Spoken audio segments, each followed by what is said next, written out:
네, 안녕하세요. 반갑습니다. 오늘은 에이스테크 기업에 대해서 살펴보도록 하겠습니다. 재무제표를 중심으로 최근 주가 하락이 계속 연이어지고 있는데요. 많이 떨어졌기 때문에 밸류에이션의 이제 매력도도 어느 정도 되는지도 살펴보도록 하겠습니다. 21년 결산 기준으로 들여다봤는데요. 일단 기업의 이제 자산은 총 3,826억 원이고요. 주요 자산 보시면 매출채권, 유형자산, 재고자산 이렇게 세 가지가 주요 자산으로 구성이 되어 있습니다. 매출 채권이 1,057억 원으로 가장 많은 비중을 차지하였고, 다음은 유형자산, 재고자산 순입니다. 결국에는 중점적으로 들여다봐야 하는 이 자산 부분이 유형자산 플러스 재고자산 이 두 가지일 텐데요. 유형자산이 아니고 매출채권이죠. 매출채권과 재고자산 이 두 가지를 중점적으로 들여다봐야 할 텐데요. 전체 자산의 이제 절반 가깝게 차지하고 있기 때문이기도 하고, 또한 이제 매출 증가라는 뒷받침이 되지 않는다면 현금 흐름이라든지 실적에 있어서 어느 정도 재무 구조에 이제 부정적인 영향을 줄 수 있기 때문에 이 두 가지를 중점적으로 한번 살펴보는 게 좋을 것 같습니다. 매출 채권과 재고 자산 이 두 가지 계속해서 살펴보고요. 먼저 매출 채권입니다. 매출 채권의 경우에는 지난 사업년도 대비 434억 원이죠. YY로 봤을 때는 70%가 증가했습니다. 크게 늘어났죠. 그러니까 매출 채권이 늘어난 것은 매출액도 함께 늘어나면 매출액의 증감과 함께 비교하는 게 필요한데요. 보시면 이 그래프가 매출액 증감률과 매출 채권 증감률이죠.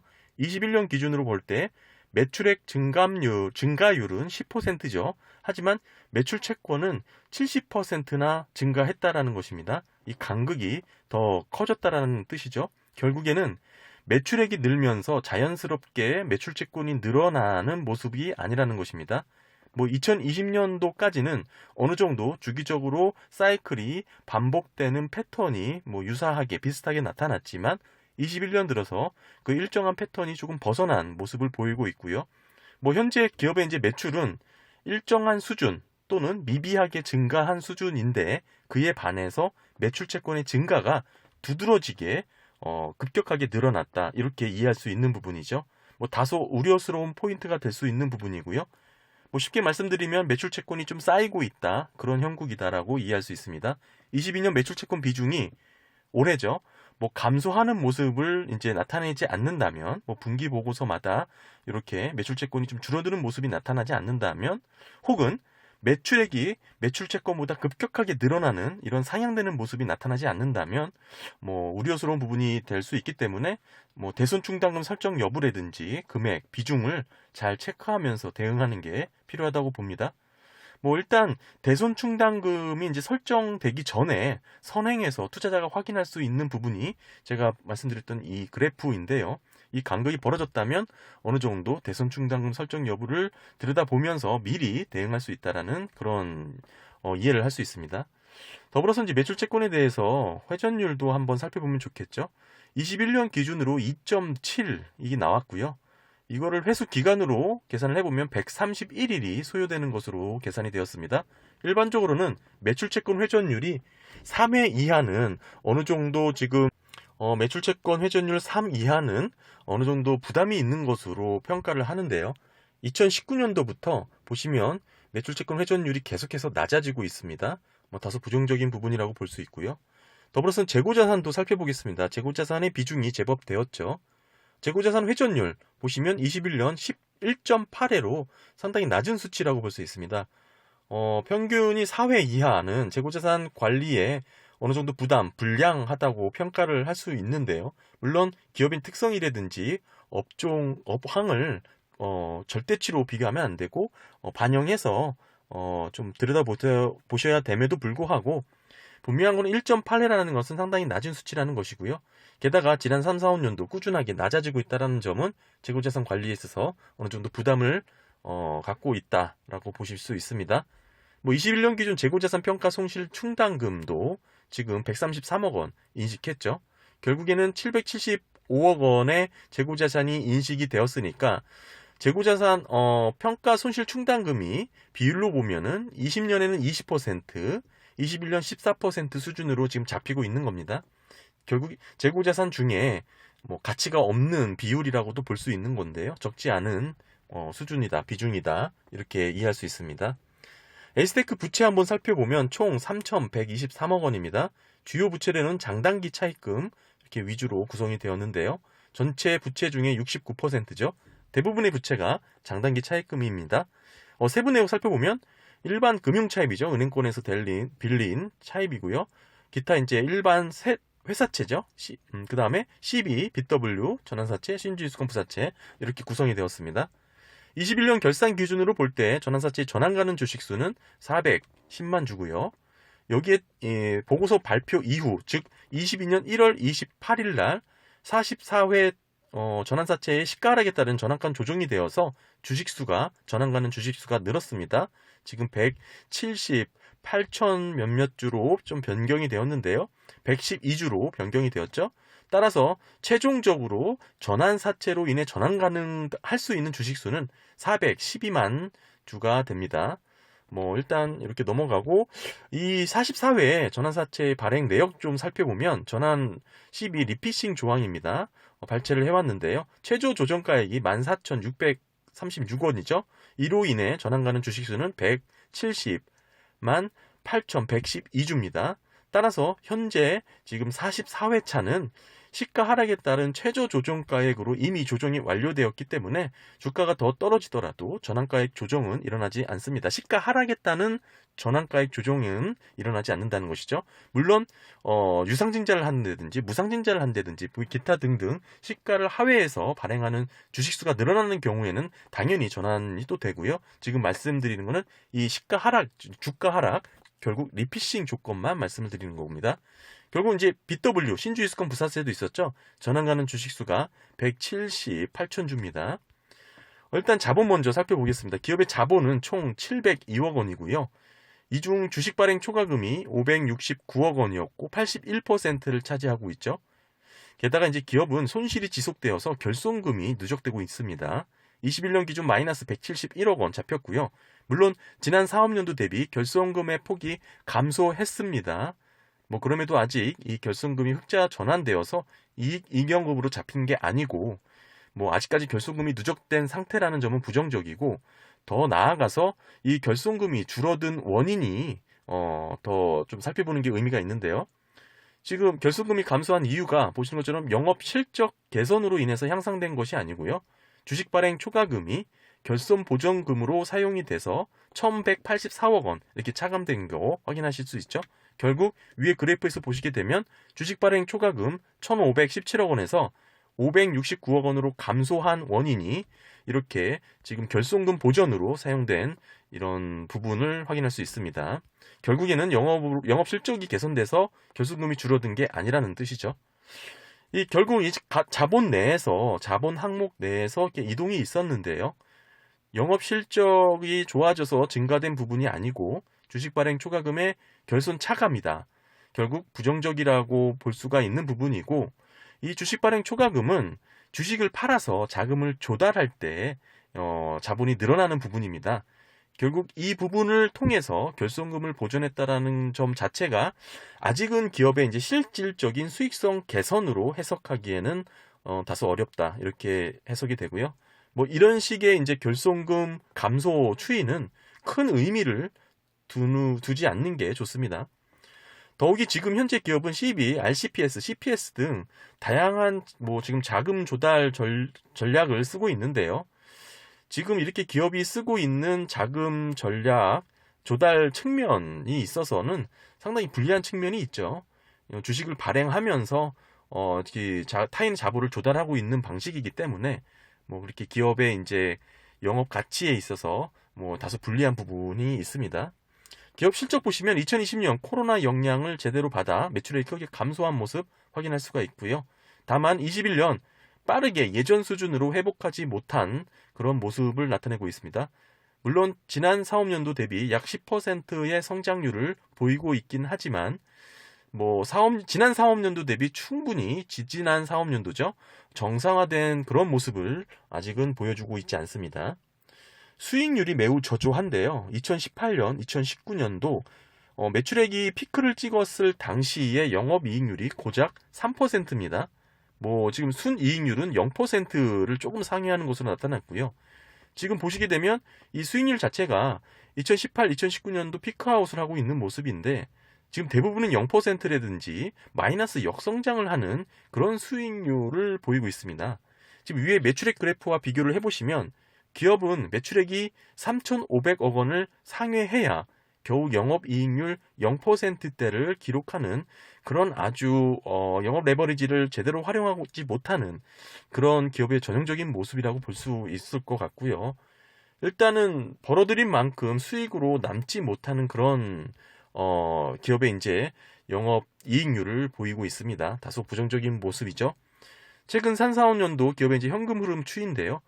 유의미한 2020년도 이렇게 좀 보시면 영업으로 벌어들인 현금이 없었죠. 그래서 자금을 조달했습니다. 타인 자본을 조달을 했는데 아까 위에서 언급한 CB라든지 BW 등이 되겠죠. 결국에는 이렇게 벌어들인 자금을 투자를 했습니다. 약 300억 원 정도 투자를 했는데요.